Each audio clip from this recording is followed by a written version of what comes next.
आज के इस वीडियो में देखिए, आज हम कवियत्री मीराबाई जी का जीवन परिचय, उनकी रचनाएं, काव्यगत विशेषताएं, कला पक्ष, भाव पक्ष और साहित्य में स्थान देखने वाले हैं। देखिए, आप चैनल पे नए हो तो चैनल को सब्सक्राइब कीजिएगा, बेल आइकन की जो बटन है उसको जरूर प्रेस करिएगा ताकि हर एक वीडियो की नोटिफिकेशन सबसे पहले आप तक पहुंचे।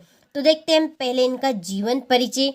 तो देखिए, जीवन परिचय के अकॉर्डिंग क्या लिखना है, तो उनकी जिंदगी से जुड़ी बातें हमें जीवन परिचय के अकॉर्डिंग लिखना है। तो आइए हम देखते हैं इनका जीवन परिचय।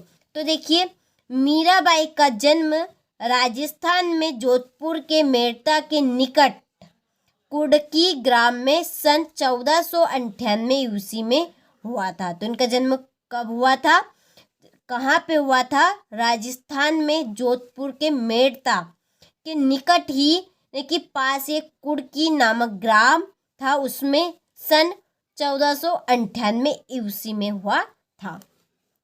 वे राठौर रत्न सिंह की पुत्री थी। किसकी पुत्री थी? राठौर रत्न सिंह की। इनके पिता का नाम क्या था? रत्न सिंह था। मीरा का विवाह उदयपुर के महाराजा भोज राज के साथ हुआ था। इनका जो विवाह था किनके साथ हुआ था? उदयपुर के महाराजा भोजराज के साथ हुआ था। विवाह के कुछ वर्ष उपरांत ही इनके पति का स्वर्गवास हो गया।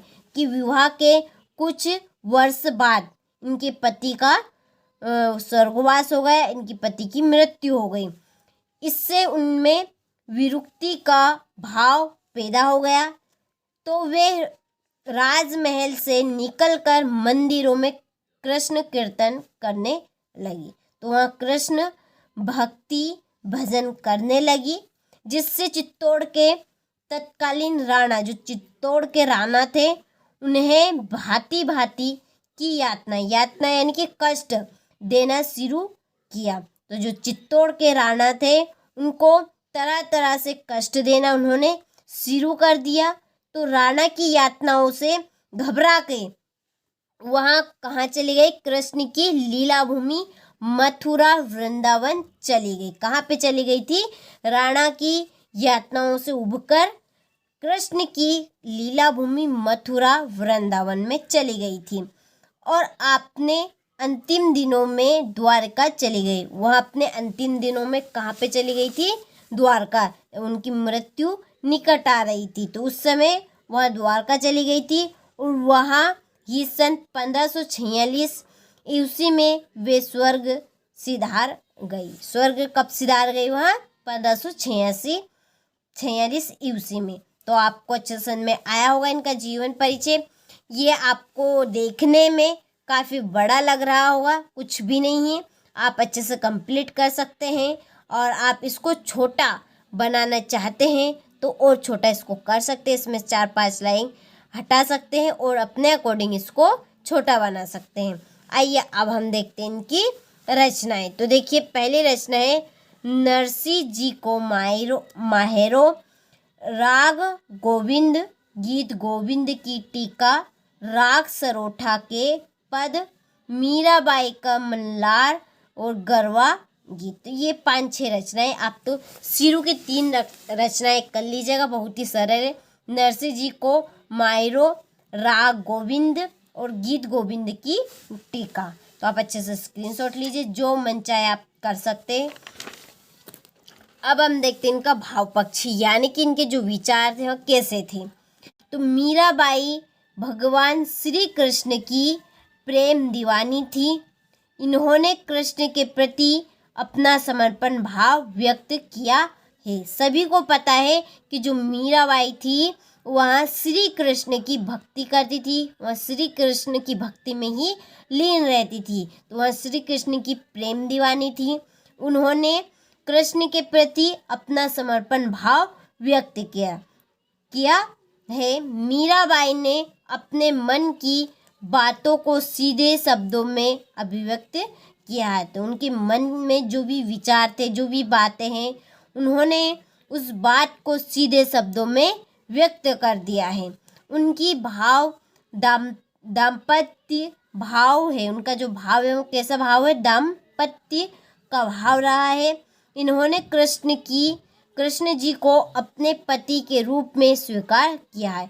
तो उनके पति की मृत्यु हो गई, उसके बाद में वह मंदिरों में जाकर श्री कृष्ण की भक्ति करने लगी। फिर उन्होंने श्री कृष्ण जी को ही अपना पति मान लिया, यानी कि श्री कृष्ण को अपने पति के रूप में वह स्वीकार करने लगी। उनके काव्य में माधुरी भाव की प्रधानता है। उनके काव्य में किसकी प्रधानता है? किस भाव की? माधुर्य भाव की प्रधानता है। तो ये इनका भाव पक्ष, तो आप अच्छे से स्क्रीनशॉट लीजिए। आइए हम देखते हैं इनका कला पक्ष। कला पक्ष में उनकी पहली भाषा, तो कैसी भाषा रही है इनकी? मीरा की भाषा राजस्थानी और ब्रज भाषा है। तो उनकी कैसी भाषा है? राजस्थानी भाषा है और ब्रज भाषा है। किंतु पदों की रचना ब्रज भाषा में ही है। उनकी जो पद की रचना है वह किस भाषा में लिखी गई है? ब्रज भाषा में। तो मीरा की भाषा शुद्ध साहित्य भाषा न कहकर जन भाषा ही रही है। उनकी जो भाषा है वह शुद्ध साहित्य नहीं है। उनकी भाषा कैसी है? जन भाषा, यानी कि व्यवहारिक भाषा का उन्होंने अधिकतर प्रयोग किया है। अब हम देखते हैं इनकी शैली। देखिए एक बार और हम पढ़ लेते हैं भाषा को, कि जो मीरा की भाषा राजस्थानी और ब्रज भाषा है, किंतु पदों की रचना ब्रज भाषा में ही है। मीरा की भाषा शुद्ध साहित्य भाषा न कहकर जन भाषा ही रही है। अब हम देखते हैं इनकी शैली। देखिए मीरा ने मुक्तक शैली का प्रयोग किया। किस शैली का प्रयोग किया है? मीरा ने मुक्तक शैली का प्रयोग किया। तो आप अच्छे से स्क्रीनशॉट लीजिए। अब हम तीसरा पॉइंट देखते हैं, अलंकार। इनकी रचनाओं में अधिकतर उपमा, रूपक, उत्प्रेक्षा, अनुप्रास आदि अलंकारों का सर्वत्र देखा जा सकता है। तो इनकी रचनाओं में अधिकतर उपमा अलंकार, रूपक अलंकार, उत्प्रेक्षा, अनुप्रास आदि अलंकार हमें देखने को मिलते हैं। तो ये हुआ इनका अलंकार। अब हम देखते हैं इनका साहित्य में स्थान। इनका साहित्य में एक विशिष्ट स्थान है।